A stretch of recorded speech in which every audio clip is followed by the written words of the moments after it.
A celebration is planned for the new section of the Prairie Line Trail. Parking changes are coming at the University of Washington, Tacoma. And the blood bank is looking for deposits. All that and more coming up next on Tacoma Report.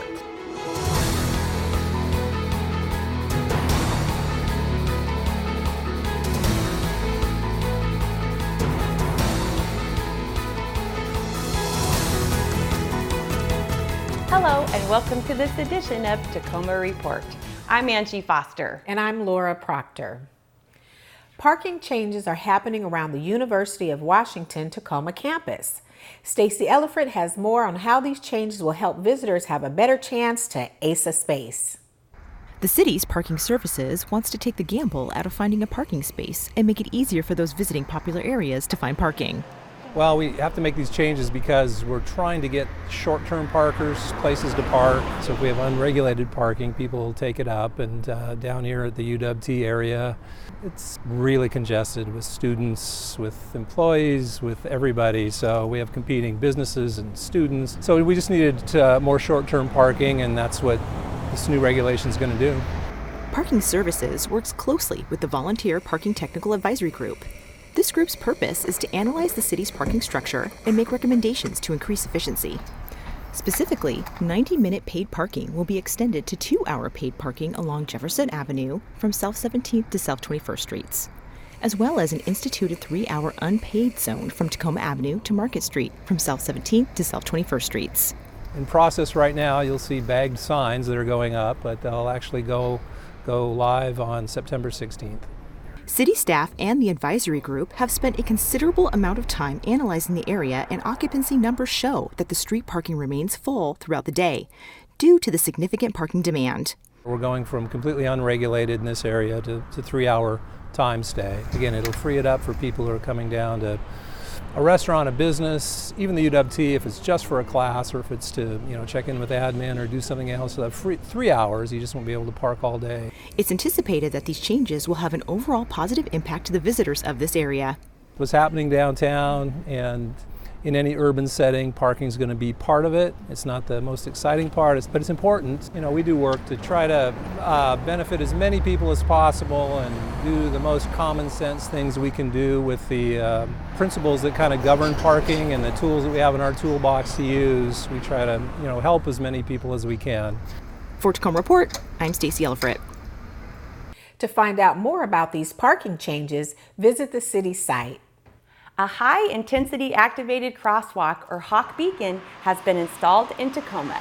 Located on East Portland Avenue near First Creek Middle School, this is the first Hawk Beacon in the city, with more anticipated in the next few years. Hawk Beacon is a pedestrian traffic control device used to assist people with safely crossing busy streets. It only operates when activated by a pedestrian, allowing traffic to move freely for most of the day. For more information, including a video on how the Hawk Beacon operates, visit the project website. When complete, the Hilltop Tacoma Link Extension project will more than double the length of the current Tacoma Link, starting with a relocated Theater District station and 6 additional stations connecting the Stadium District, Wright Park, and major medical facilities in Tacoma, all the while showcasing the unique and bustling Stadium neighborhood. By 2020, Sound Transit's Hilltop Tacoma Link Extension project is expected to be complete. Be sure to support local restaurants and retailers in Tacoma's vibrant Hilltop and Stadium districts by visiting them now while work is taking place. For the latest project updates, visit the Sound Transit's website. The Historic Preservation Office has partnered with the Tacoma Historical Society and Historic Tacoma for a 3-part lecture series that explores the issues of identity, historiography, and environment. The first event is on September 26th at the Murray Boardroom at the University of Puget Sound with a presentation by architect Claudia Kiyama about diversity and historic preservation. At 5:30 p.m. October 10th at Honey Cafe, Professor Catherine Rogers-Merlino will discuss sustainability and historic preservation. The series will finish with a talk about oral history and race in Tacoma by Professor Andrew Gomez at 5:30 p.m. November 14th, also at Honey Cafe. For more information about these or other historic preservation events, visit their website. There's a new health law now in effect in Washington State. After the break, we'll learn about the new measles, mumps, and rubella vaccine requirements. Stay with us.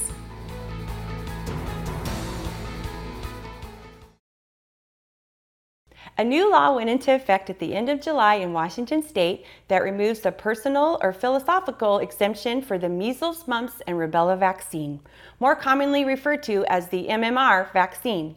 The law applies to public schools, private schools, and licensed child care centers. Here to tell us more about this is Kayla Scrivener from the Tacoma Pierce County Health Department. Good morning, Kayla. Good morning. Thank you for taking the time to share with our viewers today Happy more about why is the measles, mumps, and rubella vaccine so important? Well, the MMR vaccine is so important because we've been seeing an increase in measles in Pierce County, throughout the country, in our state, throughout the world. So we really want to make sure that everyone is up to date on their MMR. Measles is a very serious disease. It makes people, especially children, very sick. And the vaccine is extremely effective. So the vaccine for measles is about 97% effective after 2 doses. And so that's why it's so important that people get vaccinated and protect, the most vulnerable people in our community that might be immune compromised or not old enough to be vaccinated yet. And measles is highly contagious. It's very contagious. So measles is one of the most contagious diseases. It's airborne, so it travels through the air. Wow. So people just need to be in the same room as someone that has measles, and it stays in the air after 2 hours after they've left the room. So highly contagious disease. So what are some of the changes that have come about with the MMR vaccine as far as the personal exemption piece? Can you share with us about that? So what the law does is removes the personal and philosophical exemptions for the MMR. So any students that were going to school that had a personal or philosophical exemption, that's not an option anymore. The medical and religious exemptions still remain. So if this is something that a child had, the parents are going to want to talk to their pediatrician about what comes next. Yes. Yeah. And for those watching that would want some more information about immunization process, Sure. what would you suggest? If you have any questions about immunizations for you or your child, it's really good to talk to your doctor or pediatrician. We also have great information on our website at www.tpchd.org that answers a lot of the frequently asked questions, and you can get information on where to go for vaccine there. And is it still for the MMR process for religious reasons? Are there still exemptions for that? Yes, both religious and medical exemptions remain. Okay, awesome. Kayla, when did this new law go into effect? It went into effect July 28th of this year, so a couple months ago. Okay. And is there anything else that you would like to add in regards to this? Just that there is another piece of the law that applies to child care staff and volunteers. It requires them to provide proof of vaccine records to their employer or proof of immunity. So if people that work in child care or volunteer with child care have questions about that, they can also talk to their medical provider about that. That's another part of the law that is designed to make sure we have community immunity here in the state. Absolutely, and that's a big change, right? Yes. So, well, Kayla, thank you for taking the time to be with us today and share an education. I'm a big advocate of getting educated. So, and I just want to say a special thank you to you and your team for all that you're doing to keep our community healthy and safe and also educated. So thank you. Oh, you're very welcome. Learn more about immunizations for children and adults, including where to get them, at the Tacoma Pierce County Health Department's website. Up next, we'll learn about disaster preparedness. Don't go away.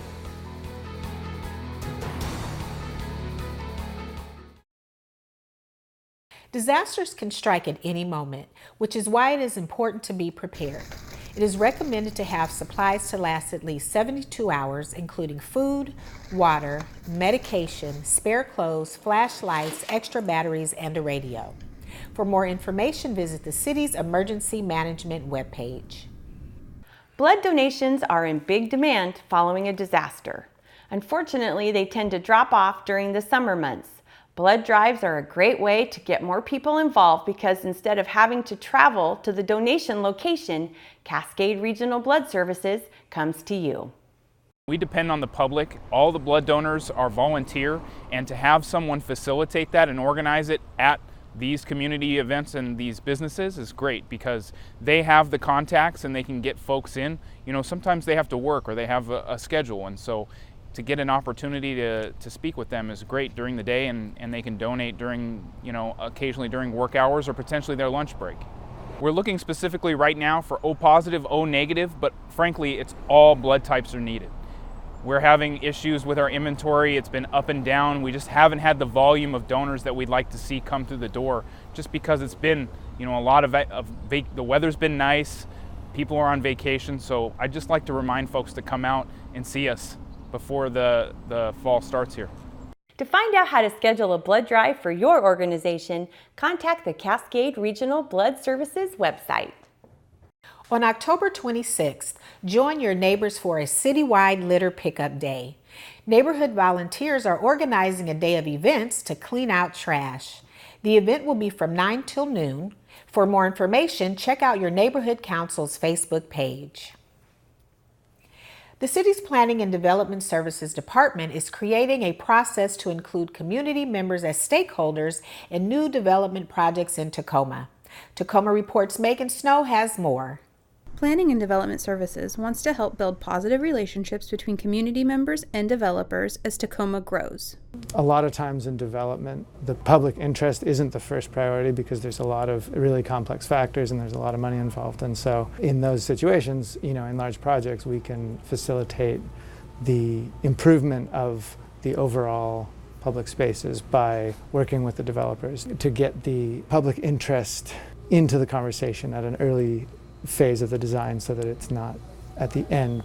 The city has launched an initiative to create an urban design studio that can help developers and the community achieve a vision for neighborhoods that are welcoming and vibrant. We're developing a program that will start in chunks, but then eventually sort of more broadly address urban design in the city. That's the Urban Design Studio. One way that people can get information, if they want more information, is they can go onto the website www.cityoftacoma.org/urban-design.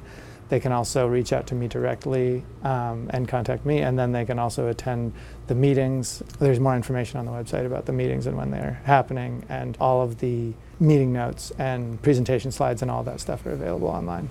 Building a livable, sustainable, safe, and inclusive city is the mission of Planning and Development Services, and to achieve it requires collaboration. For Tacoma Report, I'm Megan Snow. For more information, visit the Planning and Development Services webpage. Up next, we'll find out how to participate in Welcoming Week. And we'll take a trip to the Law Enforcement Youth Camp. We'll be right back. Welcoming Week, a time to recognize the contributions of immigrants and refugees, is September 13th through the 22nd. Tacoma will celebrate with more than 10 events.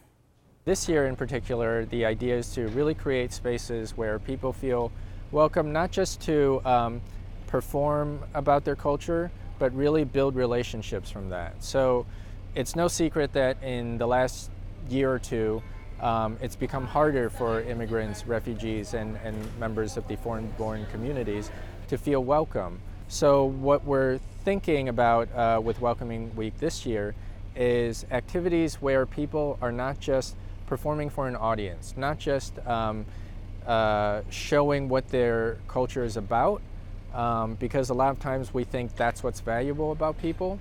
But it's just important for communities to have spaces where they feel welcome to express themselves. For a full list of events, visit the Welcoming Week webpage. On October 3rd, the city and its partners will celebrate the opening of a new section of the historic Prairie Line Trail. The Prairie Line rail connection was one of the main factors that caused the city of Tacoma to grow up, and then downtown Tacoma literally grew up around it. And so that corridor, that rail corridor, has been part of the life of the city of Tacoma since the early days of its being a city. And so there's so many different connections within the community to different cultural groups, you know, to the very shape of our city. And now that it has been turned into a space for people to move and bike and hang out, there's all these great opportunities to share those stories. Experience the trail and the interpretive art with a walking tour starting at 5:30 p.m. at Jefferson Street, and then stick around for the reception starting at 6:30 p.m. at the Tacoma Art Museum. A number of Tacoma children recently attended summer camp thanks to the generosity and the kindness of the Tacoma Police Department. Tacoma Report's Jason Plute has this story. Law Enforcement Youth Camp! Recently, officers from the Tacoma Police Department helped host the Law Enforcement Youth Camp at Sunset Lake near Wilkeson, Washington. Throughout the year, officers watch for kids in Tacoma neighborhoods that may have experienced rough, sometimes traumatic circumstances and, thanks to donors, take them to a week of summer camp. A great candidate for this camp are kids that may not come from the best background or from the best circumstances, but they're making the best of their circumstances. We give them so many experiences due to all the contributions from the public to Law Enforcement Youth Camp. We're able to provide these things for kids that normally would never have been able to do that. The officers use personal vacation time, matched by the department, to take time to do this.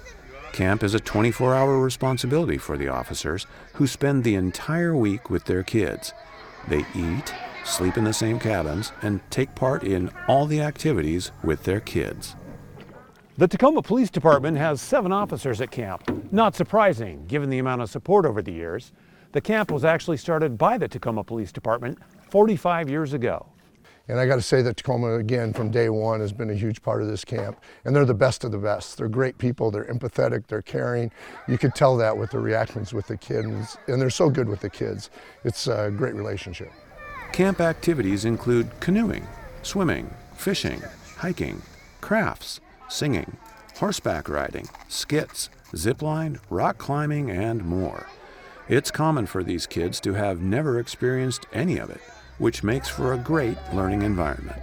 Day one, you come up here and some of these kids look like deer in the headlights. They don't know what to expect. They're scared. They haven't met anybody. They're, and they're sheltered. And then by the end of camp, they're like hooting and hollering, high-fiving, everybody's best friends. When you bring them out to the wilderness, it's a whole different environment for them than the school environment or at home.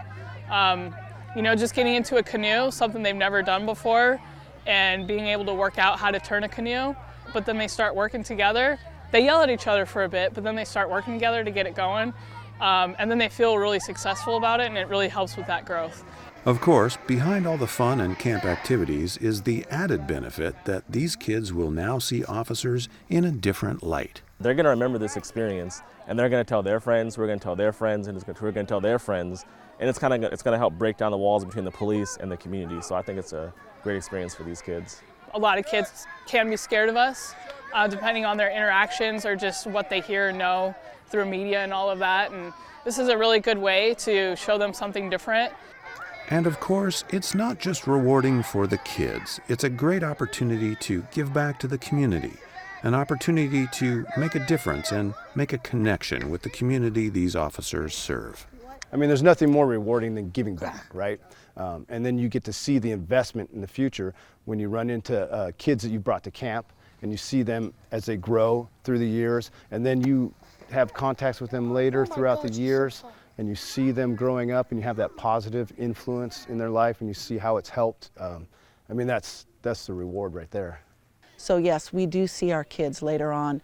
We see them graduating high school. It's amazing to see them with children of their own. I've been in this job almost 26 years, and you see them with their own young children, and they tell me, no matter what, I am saving up money so my kid can go to camp because I remember it to this day. Reporting for Tacoma Report, I'm Jason Plute. Well, it looks like our reporter took one for the team there. To learn more about the Law Enforcement Youth Camp, visit the Tacoma Police Department website.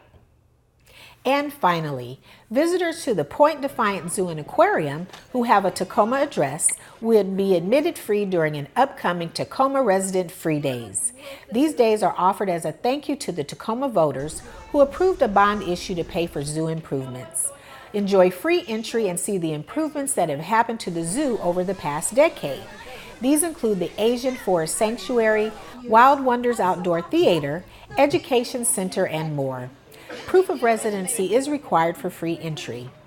Dates for these free days at the zoo are held throughout the year, with dates coming up in September, October, and November. For a full listing, visit the zoo's website. That's all the time we have on this edition of Tacoma Report. A great way to find out about the services the City of Tacoma has to offer is by going to cityoftacoma.org. Until next time, I'm Laura Proctor. And I'm Angie Foster. Thanks for watching.